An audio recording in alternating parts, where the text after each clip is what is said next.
দলীয় সংকট আর নেতৃত্বের দ্বন্দ্বে আবারও আলোচনায় জাতীয় নাগরিক পার্টি এনসিপি। নেতৃত্ব নিয়ে ক্ষোভ আর অসন্তোষের কারণে এবার এনসিপি থেকে পদত্যাগ করলেন একে একে 15 জন। এর মধ্যে রয়েছেন 5 জন যুগ্ম সমন্বয়কারী ও 10 জন সদস্য।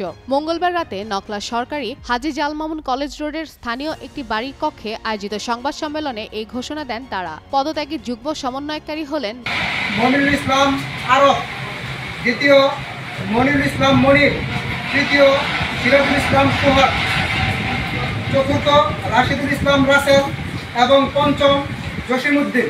আর পদত্যাগী সদস্যরা হলেন মোহাম্মদ দেলোয়ার হোসেন, সোহেল রানা, জাহাঙ্গীর আলম, সোহাগ মোল্লা, আল আমিন মিয়া, রতন মিয়া, নাজমুল হাসান, সুমন মিয়া, আরিফ মিয়া ও সাদেকুল ইসলাম শান্ত। পদত্যাগপত্রের বরাত দিয়ে সংবাদ সম্মেলনের নেতারা ক্ষোভ ঝাড়েন উপজেলা এনসিপির প্রধান সমন্বয়কারীর উপর।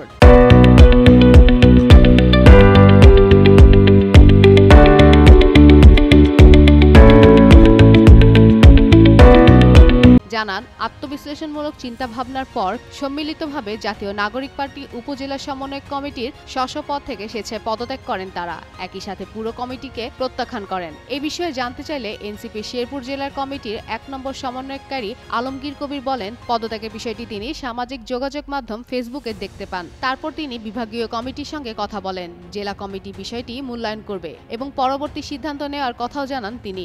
এর আগে গেল 10 আগস্ট কেন্দ্রীয় আহ্বায়ক কমিটির সদস্য সচিব আক্তার হোসেন এবং উত্তরাঞ্চলের মুখ্য সংগঠক সার্জিস আলমের স্বাক্ষরে নকলা উপজেলা সমন্বয় কমিটির অনুমোদন দেওয়া হয়। এতে হুমায়ুন কবির আকাশকে প্রধান সমন্বয়কারী, 10 জনকে যুগ্ম সমন্বয়কারী ও 21 জনকে সদস্য করে মোট 22 সদস্য বিশিষ্ট কমিটি ঘোষণা করা হয়।